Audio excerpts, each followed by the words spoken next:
Assalamualaikum warahmatullahi wabarakatuh. Perkenalkan nama saya Aprilia Priastuti. Di sini saya akan menjelaskan tentang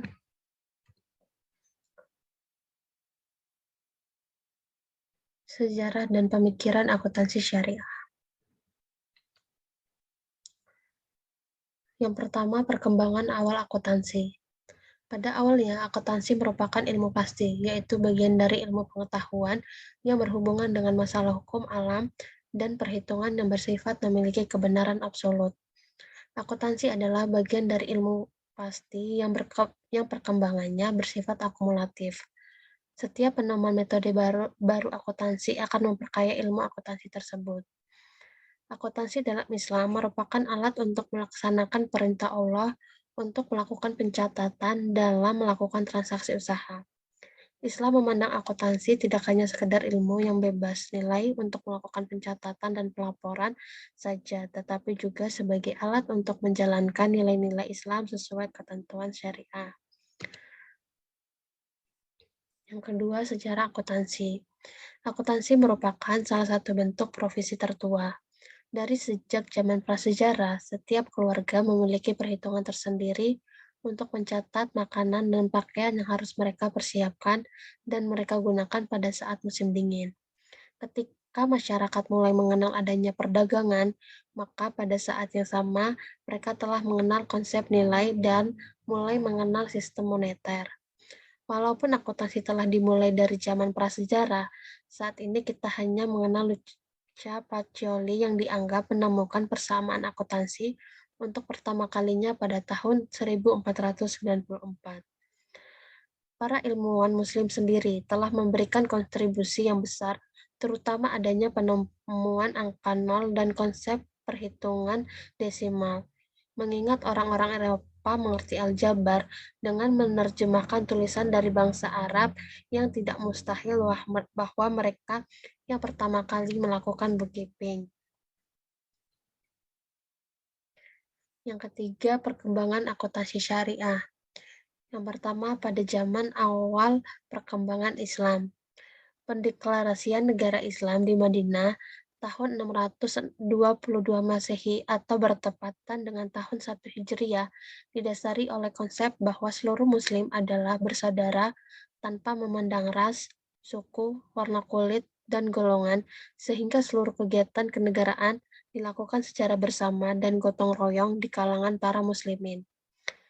Pada awal abad ke-7, Rasul mendirikan Baitul Mal di mana seluruh penerimaan dikumpulkan secara terpisah dengan pimpinan negara dan baru dikeluarkan untuk kepentingan negara.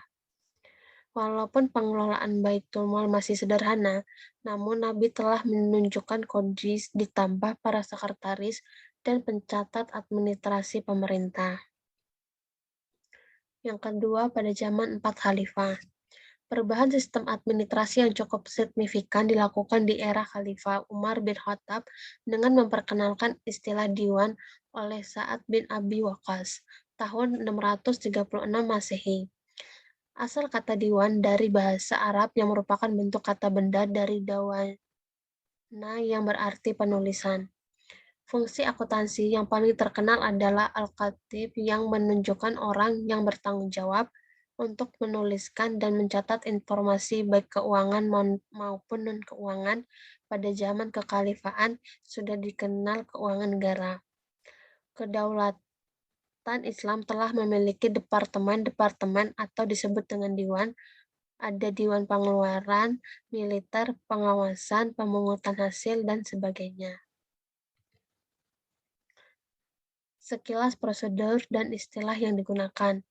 Tujuan sistem akuntansi adalah untuk memastikan akuntabilitas, mendukung proses pengambilan keputusan, serta mempermudah proses evaluasi atas program yang telah selesai. Tujuan ini tidak hanya berlaku di pemerintahan maupun juga di perusahaan. Orientasi sistem akuntansi ini adalah melaporkan kegiatan yang menghasilkan laba atau rugi dan menyelesaikan seluruh kebutuhan dari negara. Namun, perhitungan dari sistem akuntansi ini masih memasukkan transaksi yang bersifat moneter dan non-moneter. Ada 7 hal khusus dalam sistem akuntansi yang dijalankan oleh negara Islam. Yang pertama yaitu sistem akuntansi untuk kebutuhan hidup. Yang kedua, sistem akuntansi untuk konstruksi. Yang ketiga, sistem akuntansi untuk pertanian. Yang keempat, sistem akuntansi gudang. Yang kelima, sistem akuntansi mata uang. Keenam, sistem akuntansi peternakan. Dan yang ketujuh adalah sistem akuntansi pembendaharaan. Prosedur yang harus dilakukan adalah sebagai berikut. Yang pertama, transaksi harus dicatat setelah terjadi. Yang kedua, transaksi harus dikelompokkan berdasarkan jenisnya. Yang ketiga, penerimaan akan dicatat di sisi sebelah kanan dan pengeluaran di sisi sebelah kiri. Yang keempat, pembayaran harus dicatat dan diberikan penjelasan yang memadai di sisi kiri halaman. Yang kelima, pencatatan transaksi harus dilakukan dan dijelaskan secara hati-hati. Keenam, tidak diberikan jarak penulisan di sisi sebelah kiri dan harus diberi garis penutup. Ketujuh, koreksi atas transaksi yang telah dicatat tidak boleh dengan cara menghapus atau menulis ulang. Yang kedelapan, jika akun telah ditutup, maka akun diberi tanda tentang hal tersebut. Kesembilan, seluruh transaksi yang dicatat di buku jurnal akan dipindahkan pada buku khusus berdasarkan pengelompokan transaksi.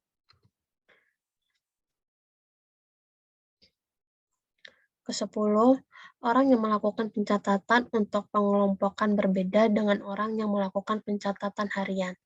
Kesebelas, saldo diperoleh dari selisih. Kedua belas, laporan harus disusun setiap bulan dan setiap tahun.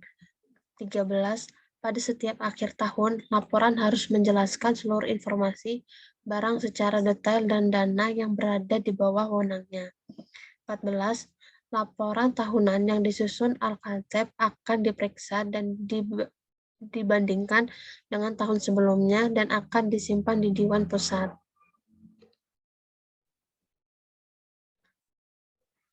Dihubungkan dengan prosedur tersebut, terdapat beberapa istilah sebagai berikut. Yang pertama, Al-Jaridah merupakan buku untuk mencatat transaksi yang dalam bahasa Arab berarti koran atau jurnal. Al-Jaridah sendiri telah ada ketika masa Daulah Bani Umayyah dan dikembangkan ketika Daulah Bani Abbasiyah dengan beberapa bentuk jurnal khusus seperti berikut ini. Yang pertama, Jaridah Al-Kharaj. Kedua, Jaridah An-Nafakat. Ketiga, Jaridah Amal. Keempat, Jaridah Al-Musaddaran. Dua, Daftar Al-Yaumiyah merupakan daftar yang digunakan untuk pembuatan jurnal voucher. Jurnal voucher merupakan tanggung jawab Al-Khatib dan disetujui oleh pimpinan Dewan dan Menteri. Bentuk umum dari daftar di antara adalah sebagai berikut.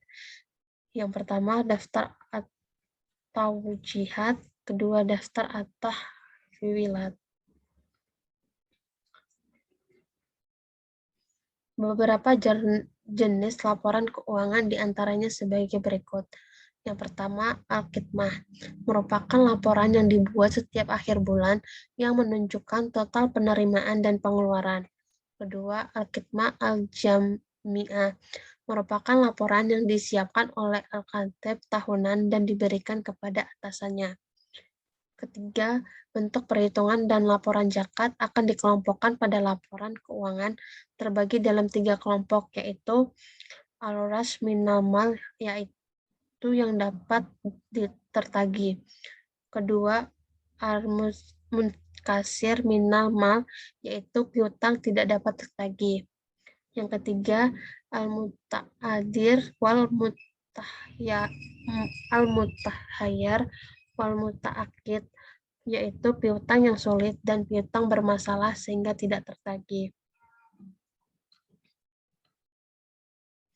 Hubungan akuntansi modern dan akuntansi Islam. Hubungan antara akuntansi modern dan akuntansi Islam karena interaksi antara Luca Pacioli dan pedagang muslim yang memunculkan dugaan mengenai konsep double entry.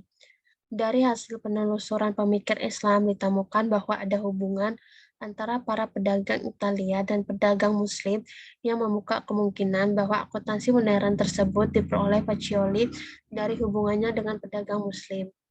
Bukti-bukti dan istilah yang digunakan Pacioli juga sama dengan para pedagang Muslim. Selain itu, ketika Daulah Islam mulai berkembang, telah dikembangkan juga sistem akuntansi yang cukup maju dan dapat dijadikan dasar bahwa klaim Muslim turut dalam pengembangan akuntansi modern.